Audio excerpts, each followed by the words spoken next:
Queridos irmãos, queridas irmãs, nosso boa tarde a todos, acompanhado também do nosso abraço fraterno. Que este, para nós, seja um momento de suma importância, pelo fato de podermos aqui novamente nos reencontrar na intimidade desta casa abençoada, Sociedade Espírita, Paz, Amor e Luz, que de forma fraterna sempre abre as suas portas para nos receber, nos agasalhar, e que graças a tudo isso nós buscamos ampliar como prerrogativa os nossos conhecimentos e de forma concomitante ampliando também a nossa iluminação por necessidade. A nossa profunda gratidão a esse grande amigo Jesus. Nós procuraremos trazer então para a nossa reflexão um tema muito importante, embora não pareça.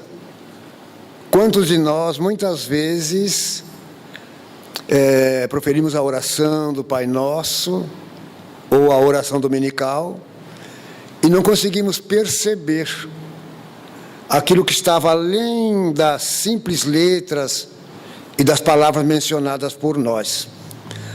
Porque, na verdade, a oração dominical, ela pode ser conhecida como a oração dominical ou a constituição divina. Tem tudo a ver. Então, Allan Kardec, de forma magistral, ele, lá no Evangelho segundo o Espiritismo, no capítulo 28, que é o último capítulo, ele vai trabalhar uma coletânea de preces. Na verdade, são 84 preces. Essas preces, elas acontecem na forma de modelos, um modelo de como a gente orar.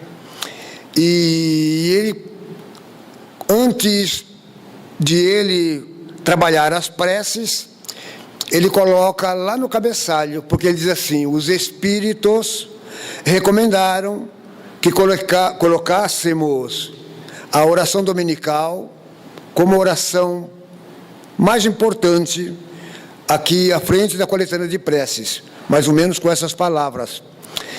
Por quê? Porque a oração dominical, ela é colocada em primeiro lugar, porque é a oração por excelência, porque procede do próprio Cristo, narrada em Mateus, capítulo 6, e versículos de 9 a 13. E ele vai dizer que é o mais perfeito modelo de concisão, a oração do Pai Nosso, porque está tudo ali resumido. São as nossas necessidades, a nossa realidade está tudo ali contida. E muitas vezes a gente não conseguiu perceber. E ele vai dizer que ela resume também todos os deveres do homem para com Deus, para consigo próprio e para com o próximo. Ele vai dizer que é a sublimidade na simplicidade, é uma beleza a oração do Pai Nosso. Então, na verdade, quando a gente começa a trabalhar a questão da oração dominical, e até tem uma coisa importante, que muitas vezes nos chamou a atenção. Por que dominical? Porque vem de Dominus, segundo a tradução latina, ou Dominis, que significa o Senhor. Daí, então, a tradução, a questão dominical.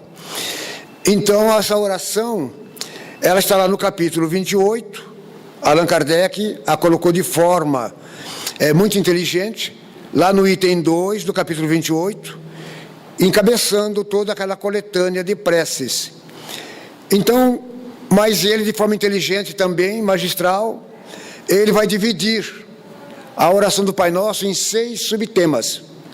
E acrescentando mais por último, o 7º subtema, que seria o que assim seja. Mas, na verdade, ele separa por temas para poder trabalhar melhor e nos trazer a uma profunda reflexão. quando ele começa dizendo: Pai nosso, que estás no céu, e santificado seja o teu nome. Primeiro tema. Pai nosso que estás no céu, e santificado seja o teu nome. É necessário que a gente pudesse ter um conceito melhor do que significa céu. Na verdade, qual o sinônimo, qual o conceito de céu? Em primeiro lugar, nós sabemos que a nossa língua, a língua portuguesa, ela não é nativa. Ela descende do velho mundo, do grego, do latim, lá de Roma. Então, muitas das palavras que nós mencionamos aqui, na verdade não tem, os fundamentos delas estão lá atrás no velho mundo. Então a palavra céu da mesma forma. O significado da palavra céu, segundo o latim, ela significa caelo. Vejamos que é uma diferença. Caelo. E, através do grego, ela pode significar koilos, que significa tudo aquilo que tem concavidade. Tudo aquilo que tem concavidade. Mas quando ele diz Pai nosso que estás nos céus, muita gente aproveitou, e muitas culturas se aproveitaram para trabalhar aí a sua imaginação.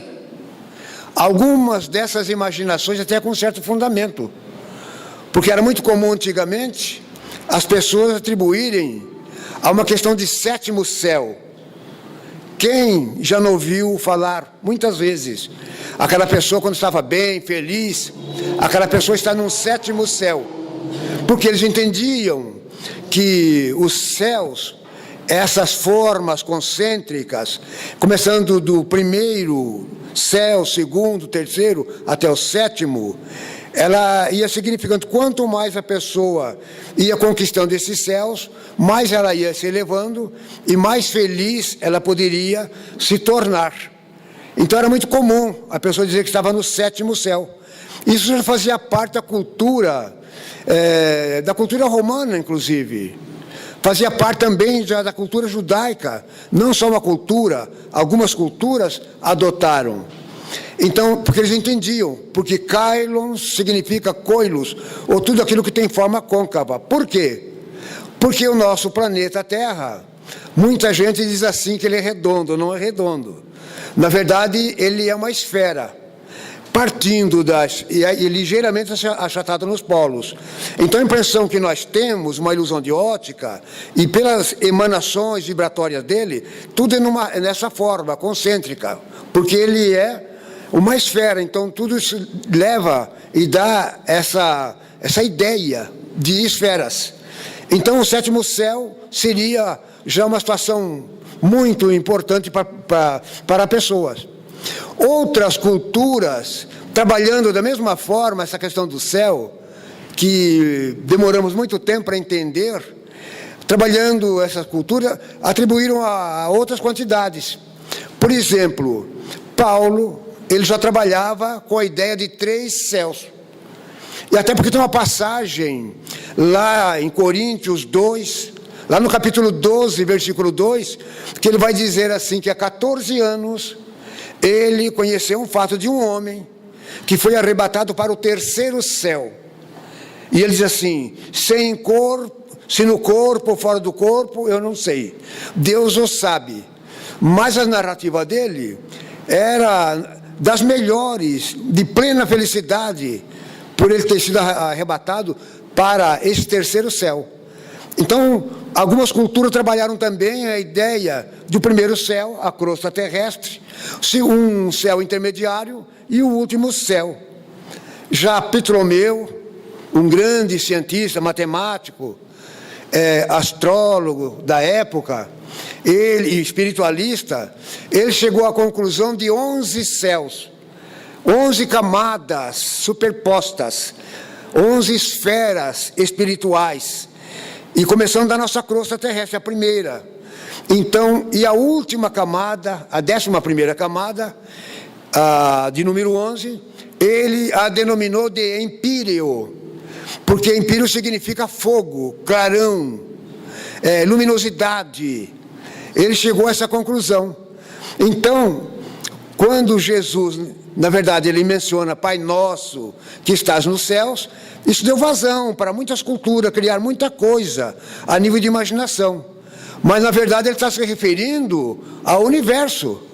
Pai Nosso que estás no céu. O que é o céu? Nesse sentido, é claro que ele tem a significação do universo, desse cosmo incomensurável, porque tudo aquilo que é obra do Criador, e tudo aquilo que ele criou, e onde ele criou, ali ele está presente. Então, Pai, nada mais justo que Pai Nosso, que estás nos céus, em todo o universo, e que ele possa estar. Santificado seja o teu nome, faz parte do mesmo tema. Um outro conceito também de santificação. Qual o conceito que nós podemos entender é a questão de santificação? Porque ele está levando Deus a essa condição, Pai Santo, Deus Santo, que é sinônimo de perfeição, de pureza, da mesma forma. Mas só que Deus, a pureza de Deus, é uma pureza absoluta, absoluta total. Todos nós estamos nos encaminhando na direção da pureza, de nos purificarmos, não é meu caso, purificação, nos caminharmos na direção da pureza. Todos nós estamos caminhando na direção da santificação. Nós poderíamos até pensar, muitos de nós já somos relativamente santos. Se a gente já melhorou um pouco, significa entender que já nos santificamos um pouco também. Já temos um pouco de santificação. Mas essa santificação, ela está aí numa questão muito relativa. E a relatividade, nós poderíamos tomar até uma imagem, como uma imagem, um símbolo, partindo de 0 a 100. Como se fosse uma tabela imaginária de 0 a 100. 100% fecha, fator absoluto. O 0 é o início, é o começo. Então, de 0 a 100 é um campo relativo, onde todos nós estamos inseridos, inclusive das mais variadas formas. Em relação à paciência, o que é que nós já melhoramos em relação à paciência? Nessa escala imaginária de 0 a 100, onde será que a gente poderia estar colocado? No meio? A gente quer crer que não, porque seria uma evolução muito grande, já está no meio. Será que a gente está aí 0, né? 1, e até porque sabemos que a capacidade que nós temos de perfectibilidade, ela é de 100%, não fator absoluto. Porque Deus, quando nos cria, quando Ele cria os filhos seus, Ele já dota todos, por uma questão justa, da mesma capacidade de perfectibilidade. Porque esse filho que Ele criou para ser um ser perfeito lá na frente. Então ele já tem essa cota, já está colocado nele, de forma latente. Só que ele vai ter que desenvolver ao longo da sua caminhada, ele vai ter que desenvolver isso. Então, essa questão da perfectibilidade é uma coisa que todo mundo tem, mas até chegar lá, significa entender que a gente está caminhando. E até em relação a isso, nessa capacidade da perfectibilidade, na capacidade intelectual, porque o intelecto ele só evolui na medida em que nós também vamos, a gente vai treinando essa questão da perfeição que nós temos latente em nós, estado de consciência, tudo isso vai evoluindo. E a própria ciência chega à conclusão, a própria ciência, que o ser humano, a nível de intelecto, aquele que avançou mais, hoje tido como sábio, como um grande doutor. Imaginemos a pessoa chegou no ápice aqui na Terra, ele não desenvolveu nada mais que 10%. Mas isso é caso raro. Isso é um caso raro. Como a nossa sociedade humana ela é relativa, não somos todos iguais. Se pegarmos o 10, aquele que já atingiu o 10%, nessa capacidade da intelectualidade de trabalhar. Os grandes sábios, esses grandes cientistas, pegando o 10 e voltando para o 0, se nós somarmos tudo isso e dividirmos por 2, nós vamos ter a média. A média daria 5, mas mesmo assim ainda não corresponde. Alguns poderiam estar numa média de 5, aqui para as nossas convenções. Mas há muitos daqueles, porque são irmãos nossos da mesma forma, que ainda se encontram dentro das tabas. Muitos que se encontram em estágios primitivos, no planeta inteiro, muito primitivos. Então a gente quer crer que a nível de desenvolvimento intelectual, ele esteja lá 0, qualquer coisa, 1, qualquer coisa. Então, para dar uma ideia dessa questão de perfeição, Deus é perfeição absoluta. Quando Jesus conclama, e é claro que Jesus nesse momento, da oração do Pai Nosso, ele está fazendo uma apresentação. Ele está apresentando Deus, ele está apresentando a nossa realidade, ele está apresentando tudo aquilo que faz parte das nossas vidas. Então, ele está apresentando Deus como perfeição absoluta. E como entender uma questão absoluta? Partindo do 0 para fechar fator 100% absoluto. Então, muitas vezes nós usamos de uma ideia. Se nós pegarmos um quadro essencialmente branco, absolutamente branco, se ele, enquanto ele está absolutamente branco, ele é branco numa extrema perfeição, perfeitamente branco. Mas se nós pegarmos uma caneta e fizermos um único ponto nesse quadro, aquilo será o suficiente para comprometer a perfeição. Ele já não será mais perfeito, ele será relativamente perfeito. Claro que numa condição muitíssimo grande, mas para a gente entender a perfeição de Deus, a santidade de Deus, santificado seja o teu nome, seja tu. Então Deus é essa perfeição absoluta, absoluta. É uma forma de a gente poder buscar compreender, porque nós temos dificuldade. Nós não temos cabeça ainda suficiente, mente suficiente para aprofundar em certas questões. Mas quando ele diz Pai Nosso, apresentando, nosso, ele está incluído. Pai Nosso que estás nos céus, em todo o universo. Santificado seja o teu nome. Ele está apresentando Deus como fator perfeito, absoluto da criação. Venha a nós o teu reino. Ele continua. Venha a nós o teu reino. Novamente, a gente tem que estabelecer um conceito de reino. Porque nesse momento ele está conclamando ao Pai, ao Criador. Venha a nós o teu reino. Porque o verdadeiro reino é o reino de Deus.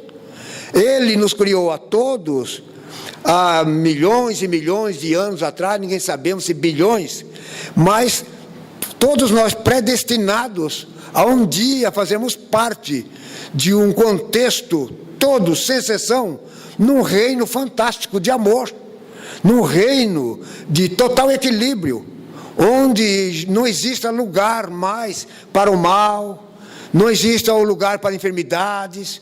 Então, uma coisa perfeita. Então, venha a nós o teu reino, é uma reivindicação. Esse reino que Jesus está reivindicando, com certeza ele vai passar a acontecer aqui na Terra, no nosso próprio planeta, com certeza a partir do momento da regeneração, que não está tão longe. Se não está muito perto, mas também não está tão longe. Hoje já se faz até as contas. Haroldo Dutra Dias, ele fazendo as contas exatamente, e até porque ele usa de um termo de Emmanuel, de um livro, Plantão de Resposta do Chico Xavier, que ele diz assim, por volta de 2057, já estará praticamente definido, já estará definida a separação do trigo do joio. Não com essas palavras, mas ele usa o termo, por volta de 2057. Bezerra de Menezes, numa convenção que houve, num seminário por sobre Brasília, no ano 2010, Bezerra, através de Divaldo, ele vai dizer, e até falando daqueles últimos 50 anos, dado como última oportunidade para muita gente aqui na Terra, ele vai dizer que por volta de 2060, não são datas, porque os espíritos sérios, eles nunca dão data, por volta, esses acontecimentos podem se dar. Então, Pai nosso que estás no céu, santificado seja o teu nome, venha a nós o teu reino. É um reino que, com certeza, vai começar a ser implantado definitivamente. Porque isso não é uma questão da Terra. Isso acontece em todos os mundos. Nós sabemos que no nosso sistema solar, nós temos planetas já em fase muito adiantada, que é o caso de Júpiter.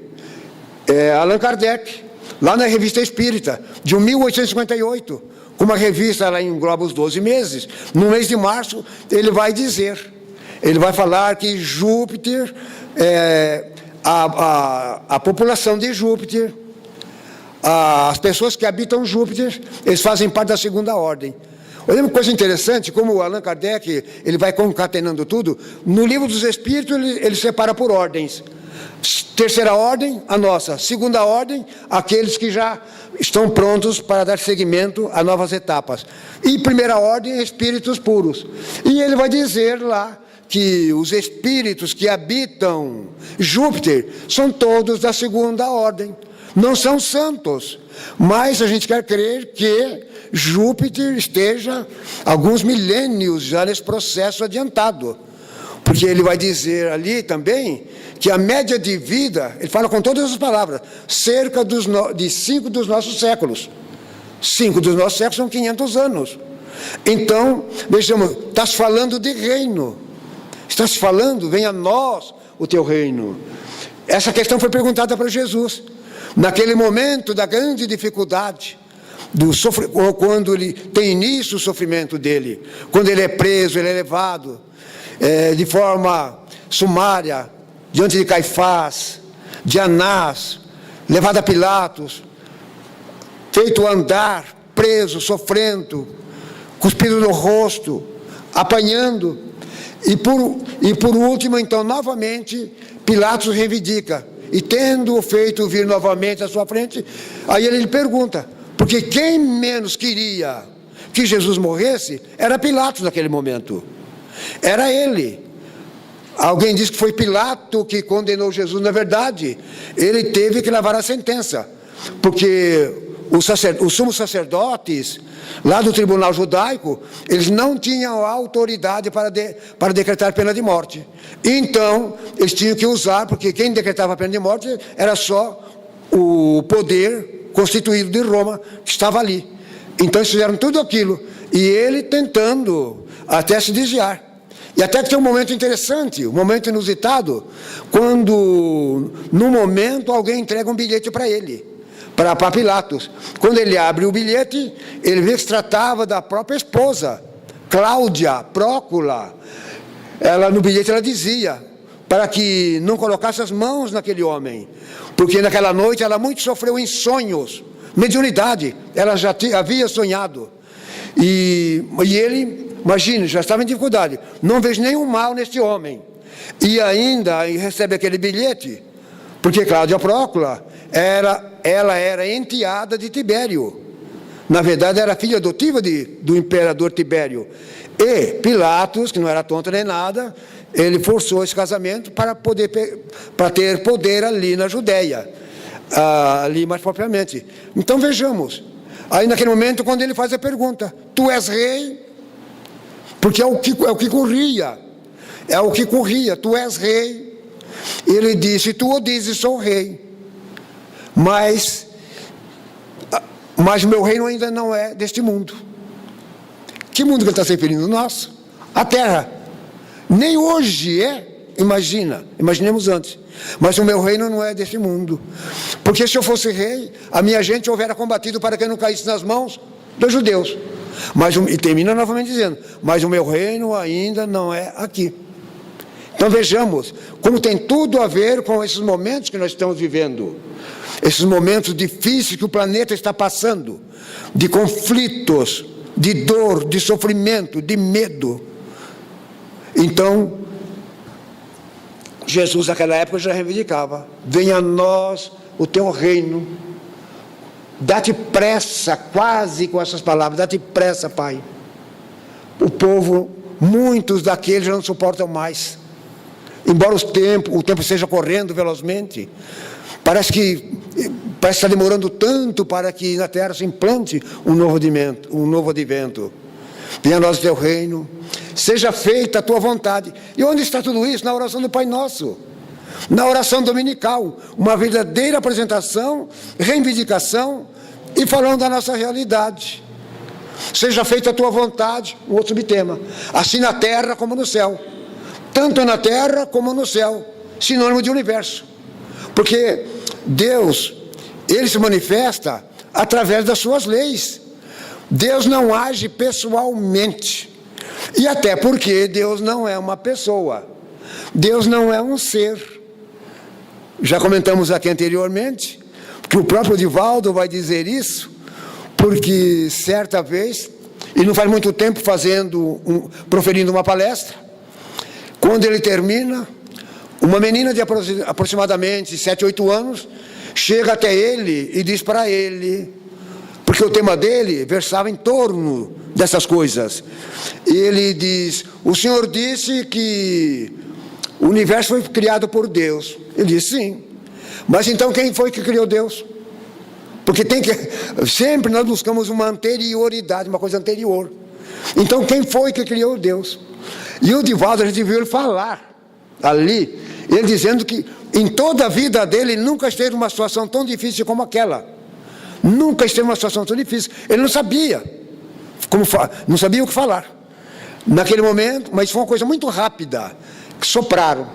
Diga para ela que quem criou Deus foi o amor. E imediatamente, quando ela acabou de falar, mas foi tão rápido, e ele trouxe a resposta, minha filha, quem criou Deus foi o amor. E a menina, essas crianças super inteligentes de hoje, ela saiu praticamente contente, realizada, até. Grande verdade, gente, porque o apóstolo, o próprio apóstolo João, o evangelista, ele escreveu, além do evangelho que ele escreveu mais 3 epístolas, 3 cartas. As 3 cartas, elas dão 5 capítulos. Uma tem 3, outra tem 1, outra tem 1. E na primeira carta que ele escreveu, lá no capítulo 4 e versículo 8, ele vai dizer assim, versando sobre isso, porque o assunto é isso, vai envolvendo. E ele vai dizer com todas as letras, porque Deus é amor. Porque Deus é amor. Mas João, o evangelista, ele é diferente dos outros evangelistas. Nós temos 4 evangelhos, Mateus, Marcos, Lucas e João. Os 3 primeiros são sinóticos, se identificam entre si. O de João é essencialmente espiritual, muito avançado. Então ele vai dizer, e porque Deus é amor. Aí porque a gente também, eu creio que qualquer um de nós aqui já não pensou nisso. Olha, ele criou o universo. Tá, muito bem, ele criou o universo, mas quem criou ele? Aí nós vamos descobrir que Deus não é uma pessoa. Deus é essa força. Deus é essa energia. Se é que é assim, nós não temos termo para dizer isso. Mas então fica aí na questão do amor, porque o amor também. E como que se expandiu? Até alguém que trouxe uma sugestão, diz assim, usando a questão do Big Bang, que o universo estava concentrado e de repente uma explosão, Big Bang, e o universo continua acontecendo, está em plena expansão. Aí a gente até pensou assim também, uma questão de curiosidade, que o amor também devia estar muito concentrado e ele se expande de tal forma e continua se expandindo sempre, porque isso então representaria Deus. Deus é amor. Então vejamos a questão de como Jesus trabalha a oração do Pai Nosso. Hoje já nos fala em universo, já está no plural, já se fala em universos, seja feita a vontade de Deus. E a vida se manifesta através da vontade dEle. A nossa vida é uma manifestação através dEle, porque somos filhos dEle. Nós somos filhos dEle. E João vai dizer, Paulo vai dizer, já que somos filhos dEle, então nós somos herdeiros dEle. Não somos herdeiros de coisa, mas herdeiro espiritualmente. Então nós somos um pouquinho de amor. Ou talvez bastante, mas um pouquinho desenvolvido só. Não é interessante? E Deus é o Criador de tudo e todas as coisas. A manifestação da vida, no reino mineral, no reino vegetal, no reino animal.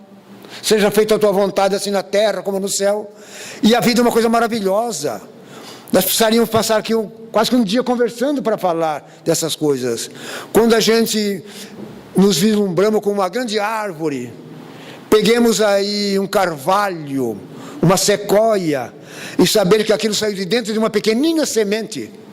O que significa entender que aquela árvore, antes de ser árvore, ela estava comprimida ali dentro. E quando nós passamos debaixo de uma árvore, que ela está rica de sementes, carregada de sementes, implica entender que dentro de cada sementinha daquela tem uma árvore em potencial. E a gente passa ali debaixo, nem percebe quantas milhares de árvores, às vezes pesando toneladas, e nós passamos ali embaixo. Olha como a gente está distante daquilo que está além das palavras, porque é a vontade de Deus que se manifesta em tudo. Instinto e espírito, uma das melhores matérias sobre o instinto e inteligência, aliás, está lá na Gênese kardeciana, uma das melhores, mas todas são excelentes, mas aquele trabalha de uma forma fantástica, é aquela que está ali. Ele vai chegar a dizer que esse instinto, o instinto é uma coisa, é quase como fosse uma coisa paternal para nós. É como se fosse nosso anjo de guarda. E Allan Kardec vai dizer assim, que pelo instinto nós movimentamos as pernas. Isso nós fazemos instintivamente. Da mesma forma que o nosso organismo todo está trabalhando, milhões de células morrendo, sendo reproduzidas, quantas respirações, e a gente nem percebe, porque isso está acontecendo instintivamente, a gente nem sabe. Então ele vai dizer que instintivamente nós movimentamos as pernas. Agora, quem dá o endereço das pernas, aí é a inteligência. E ele vai trabalhar de forma magistral, instinto e inteligência. Então a gente começa a entender Deus de uma forma fantástica, da forma como se manifesta o reino, os reinos da natureza. Seja feita a tua vontade, porque a vontade de Deus, assim na terra como em todo o universo. Aí, novamente, ele vai para outro subtema. E o pão nosso de cada dia nos dai hoje. O pão nosso, sinônimo de pão. O que é o pão, na verdade, para nós? O que representa o pão? Só para saciar a fome? A verdade, a grande realidade do pão, a significação dele é de combustível. Ele é alimento, é combustível. Da mesma forma que nós temos que abastecer o nosso carro com combustível, para que ele nos movimente de um lugar para o outro, isso aqui também não se move se nós não alimentarmos. E hoje nós sabemos que essa máquina maravilhosa é constituída de, até Emmanuel vai dizer que isso aqui é um turbilhão eletrônico. Lá no livro, nos domínios da mediunidade, ele vai dizer, prefaciando o livro de André Luiz, ele vai dizer que isso aqui é um turbilhão eletrônico. E André Luiz, ele vai dizer que as nossas células são átomos biológicos, são átomos. É por isso que nós temos temperatura. Então essas células nossas, cerca de quase 100 trilhões de células, são micro-usinas, que estão consumindo energia para dar vida a isso aqui. Elas precisam ser alimentadas, senão morre. O pão nosso de cada dia nos dai hoje. Olhamos a profundidade. E tem uma coisa muito importante, em relação ao momento da nossa refeição. Deveria ser um momento muito sagrado, porque a vida é uma coisa sagrada, é uma coisa bela. Naquele momento da refeição deveria ser um momento inusitado, de silêncio, de oração, de prece. Meu Deus, nosso Deus, muito obrigado. Porque as coisas não caem assim aleatoriamente. Alguém produziu, e quem produziu foi através da vontade de Deus. Além daqueles que são conhecidos também como os heróis das mãos calejadas, nossos irmãos agricultores, que contribuem para a promoção da vida. Eles promovem a vida para que tenha a manutenção da vida. E nós temos no meio o sacerdócio dos médicos, um verdadeiro sacerdócio, também para poder garantir a vida. Então vejamos, o pão nosso de cada dia nos dai hoje. Uma coisa muito importante, mas não pode ficar só nisso, porque na verdade o verdadeiro pão, O verdadeiro pão que Jesus se refere, além desse outro que é necessário, porque esse é físico, transitório por um tempo, logo essa máquina um dia, mesmo que a gente não adoeça, mas vai acontecer através da exaustão dos órgãos, porque vamos ficando cansados, imagina, chega um ponto que nós temos que devolver aquilo que não é nosso. Agora ele está se referindo ao pão espiritual, porque esse é eterno. Esse, quanto mais nós nos alimentarmos dele e nos alimentamos, muito mais vai nos garantir em sabedoria, em equilíbrio, em saúde, em felicidade, em tudo. Então, e ele chega a dizer, e ele chega a mencionar: eu sou o pão da vida, e aquele que de mim comer, nunca mais terá fome. Mas ele não está se referindo a corpo. Também fizeram uma alusão equivocada no passado. O pão de Cristo, o sangue de Cristo, com todo o respeito, com todo o respeito. Mas eu sou o pão da vida. Mas não é pão físico, vejamos a dimensão de Jesus como fonte de abastecimento, de conhecimento, e conhecereis a verdade, que a verdade vos libertará. Ele é a fonte de vida para nós aqui na terra, porque ele é o Cristo de Deus para nós aqui. É ele que está no comando do planeta Terra. Ele é um dos Cristos, de milhares, porque Cristo não significa sobrenome. Cristo é uma ordem que tão superior. Quando espíritos atingem essa ordem crística, Deus outorga mundos, confia mundos para serem governados por ele. No nosso caso, aqui, Jesus, o nosso Cristo, que está no comando, tendo paciência para conosco, nos acompanhando esse tempo todo, em momento algum se zangou, naquele momento difícil, trágico, e no último momento ele ainda tem a capacidade e a grandeza de dizer: Pai, perdoa-os, todos nós, incluídos, perdoa-os, porque eles não sabem o que fazem. Aí nós passamos também a entender o tamanho e a dimensão daquilo que ele disse, e porque nós sabemos muito pouco em relação àquilo que nos aguarda como espírito superior, uma felicidade suprema, uma felicidade sem limites. Então, o pão nosso de cada dia nos dai hoje, ele. Aí ele vai desenvolvendo outros subtemas. O pão nosso de cada dia nos dai hoje. Perdoai as nossas dívidas, assim como nós perdoamos os nossos devedores. Está tudo na oração do Pai Nosso. Essa belicosidade que acontece em todo o planeta. Porque isso acontece em função da nossa maldade, do nosso temperamento. Porque tem muita gente que diz assim: é porque eu sou pavio curto mesmo, eu sou muito bom, mas não mexam comigo. Muita gente, e aí aquele que tem só a cara de bonzinho. Mas Leon Tolstói, ele vai dizer o seguinte: quer saber se a pessoa é um bom cristão? Pise no seu calo de estimação. Se ele for um bom cristão, ele vai dizer só ui. Mas se ele não for um bom cristão, já sabemos o que vai acontecer. Ele vai abrir a caixa de ferramentas, que geralmente nós abrimos, e já sabemos o que vai acontecer. Então, perdoai as nossas dívidas, assim como nós perdoamos os nossos devedores. O que isso nos leva a entender? Que todos nós estamos comprometidos quase uns com os outros, endividados. E muitos de nós, por não lembrarmos, nós estamos nos reivindicando como vítima e o outro o culpado, o outro o vingador. Mas nós não sabemos o que está por trás disso tudo. Então, e é fácil perdoar? Nós sabemos que não é fácil. Mas enquanto o perdão não vigir na terra, não haverá paz. É por isso que Allan Kardec, quando ele trabalha aquela segunda ordem, são aqueles que já estão mais comedidos. Porque nessa segunda ordem entra aqueles que já têm um domínio sobre o corpo físico, que têm um controle sobre o corpo físico e propensão para o bem. Não bom, mas tem propensão, inclinação para o bem. Então vejamos que com Interessante. Perdoai as nossas dívidas, assim como nós perdoamos os nossos devedores.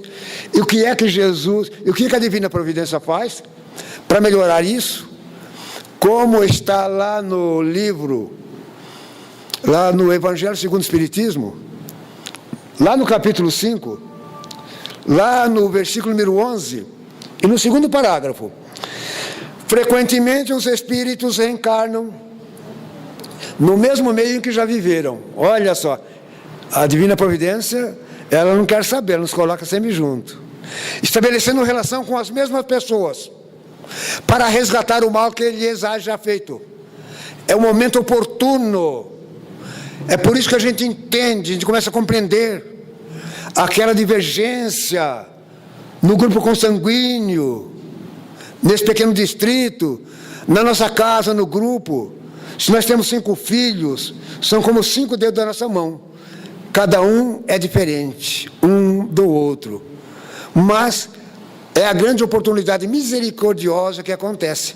E Jesus vai dizer: antes de depordes o vosso... me fugiu o termo. É oferta. Antes de depor da vossa fé, oferta no altar, primeiro vai ter com o teu irmão. Vai ver se não tem alguma coisa contigo. Reconciliai o mais depressa possível. Ele põe pressa. Reconciliai o mais depressa possível com o teu irmão. Depois volta então para fazer a oferta, porque a gente faz as coisas sempre ao contrário. Olhamos, que interessante. Onde que está isso? Na oração do Pai Nosso: perdoai as nossas dívidas, assim como nós, falando para o Pai nos perdoar. É como se fosse um pacto. Perdoai as nossas dívidas, assim como nós perdoamos os nossos devedores. A gente sabe que não é fácil. Não é fácil. Eu perdoo, tudo bem. Dada muita insistência, eu perdoo. Mas nunca mais quero ver aquela criatura na minha frente. A gente sabe que não houve perdão ali. Não é bem dessa forma. E a coisa vai caminhando. Não nos deixes cair em tentação, mas nos livra do mal. Seria o 6º subtema. Não nos deixes cair em tentação. Também pedindo ajuda, socorro ao alto, para que a gente seja ajudado nesse sentido, que a gente é fraco. Não nos deixe cair em tentação, mas nos livra do mal. Antigamente foi muito cômodo, muito fácil, porque quando a gente caía numa tentação, a gente tinha um bode expiatório, tinha uma bengala, alguma coisa para colocar a culpa. E geralmente era o pobre do demônio. Ah, mas foi o demônio que a tentou. Já ouviram isso? Antigamente? Ah, mas foi tentação do demônio. Que a pessoa puxa da arma, ou que a pessoa faz aquilo. Tentação do demônio. O demônio, pobre do demônio, não tem nada a ver com aquilo. E até porque em Espiritismo não se acredita em demônio. Porque a palavra demônio, novamente, não é uma palavra nativa. Significa daimon, que significa gênio também, gênio, pessoas. Gênio bom, gênio mau, porque tem pessoas boas e pessoas ruins. Então, era fácil colocar a culpa no demônio. Mas, na medida em que a gente vai estudando a doutrina espírita, por necessidade, porque é uma coisa muito importante, é uma coisa muito boa, gente. Nada com respeito ao restante das outras ideologias, mas nada tão grande como a doutrina espírita. Nada tão profundo, tão esclarecedor como essa terceira, porque ela é colocada como a terceira revelação. Aí a gente vai descobrindo uma porção de coisa. Nós vamos trabalhando essas coisas e vamos descobrindo que nós somos uma dessas coisas no meio das outras coisas também. Então nós temos que trabalhar isso. E aí acabamos descobrindo que realmente o demônio existe. Aí nós vamos de uma outra forma. O demônio existe. O demônio da preguiça. Aí a gente vai e não vai. Será que eu vou hoje? Aí dá um trovão lá em Foz do Iguaçu. É o suficiente já para a gente ficar de orelha em pé, como diziam os antigos, né? Será que eu vou? Né? O demônio da preguiça. O demônio da maldade. O demônio do ciúme. Tem demônio pior que esse? A pessoa ciumenta. Como ele não pode ter, o outro é superior a ele, e ele não pode estar na altura do outro, então ele tem ciúme. O outro tem alguma coisa melhor que ele não possa ter, ciúme. Inveja, o demônio da inveja. E por aí vai, e por aí vai. Mas, na verdade, não nos deixeis cair em tentação, aí a gente acaba descobrindo. Mas aí está no verbo tentar, no verbo tentação. Faz parte do verbo tentar, da gente ser tentado. Agora, quem deve ser tentado ou não, é uma parte que nos pertence. Quanto melhor nós nos prepararmos, mais difícil a gente vai ficar de cair numa tentação que não é ruim. Aquela comida que ele não pode comer mais, mas a gente vê. Até tem um ditado antigo que diz o seguinte: os olhos são mais grandes que a barriga. A gente olha, já estava até satisfeito, tudo bem. Mas aí a gente olha e vê, fica tentado. Não, mas eu não vou. Quem é que pode mais? Eu ou o corpo? Daí a pouco, o corpo. Daqui a pouco ele está fazendo a vontade. Para levantar cedo, né? Levantar cedo, tem compromisso, aquela coisa toda. O pessoal no relógio, falta 5 minutos. Aí fala, mas mais 5 só. E mais 5, quando quer ver, pega no sono novamente e perde a hora e perde o trabalho, às vezes. Um compromisso muito importante. Quem estava no comando? O corpo. Porque, na verdade, na segunda ordem, quem está no comando é o espírito. O corpo não tem nada a ver com isso. Então, está na área das tentações. E nós vamos ver muito isso na área da viciação. Da viciação. Tem pessoas que não podem comer aquilo, mas aí parece que fica pior. Aí que ele fica tentado. Açúcar, aquilo que tem, não pode. Aí que a coisa complica. E em relação ao tabagismo, em relação ao alcoolismo, às drogas, porque é assim que funciona. A gente conhece de perto, trabalhamos nisso muito tempo. Com jovens e adolescentes dependentes químicos, a gente sabe. Porque dentro de um colégio, muitas vezes tem trânsito, vários traficantes. 1, 2, nós já convivemos com isso no passado. Aí os pais fazem de tudo para ter o melhor colégio, mas hoje está difícil. Mas tem que ficar de olho. Porque como funciona? Porque o traficante ele precisa de clientes para poder vender. Então, no começo, ele não vai vender, ele vai doar. Aí a pessoa está assim, porque ele também não consegue pegar todo mundo. Tem aqueles que já não tem essa propensão, não tem inclinação, não vai pegar. Porque isso também depende muito das nossas inclinações e propensões. Mas um que já tem uma certa propensão, experimenta. É aquela coisa do experimento. Experimenta. Não, experimenta. Não custa nada. Se você não gostar, nunca mais, não precisa. Aí, primeira vez. Na segunda vez, da segunda vez em diante, já começa a ficar difícil. Porque aí acontece um fenômeno terrível, que se chama dependência. Aí a criatura começa a ficar dependente. Quantas vezes nós queremos sair de uma situação e temos dificuldade? Por quê? Porque estamos dependentes. Criamos uma certa dependência. Então, mas em torno de quê? Das tentações. A gente não resistiu a certas tentações. Então vejamos como está tudo dentro desta carta magna, dentro da oração do Pai Nosso. E não nos deixeis cair em tentação, mas nos livra do mal. Pedindo socorro. E que coisa interessante. A oração dominical, ela está no capítulo 6, versículos 9 a 13. Ela faz parte do Sermão do Monte. Porque o Sermão do Monte ele começa no capítulo 5. Bem-aventurados, que é a coisa mais fantástica. Gandhi chegou a dizer que se o Evangelho se perdesse, se comprometesse, mas que sobrasse só o Sermão da Montanha, estaria tudo restituído novamente. Então, ele começa no capítulo 5 e vai terminar no capítulo 7, o que significa que a oração do Pai Nosso está dentro do Sermão do Monte, faz parte das bem-aventuranças. Então, a oração do Pai Nosso, a oração dominical, ela vai muito longe, porque cada um desses subtemas daria para trabalhar muito, muito tempo, mas como nós temos tempo, aliás, o tempo corre, existe uma coisa chamada disciplina, então a gente vai ficando por aqui, mas o nosso interesse era trazer para a nossa reflexão, porque quanto mais eu trabalho isso, mais eu descubro, dá para aprofundar cada vez mais, dá para estabelecer nossas sondas de investigação mais profundas, cada vez mais.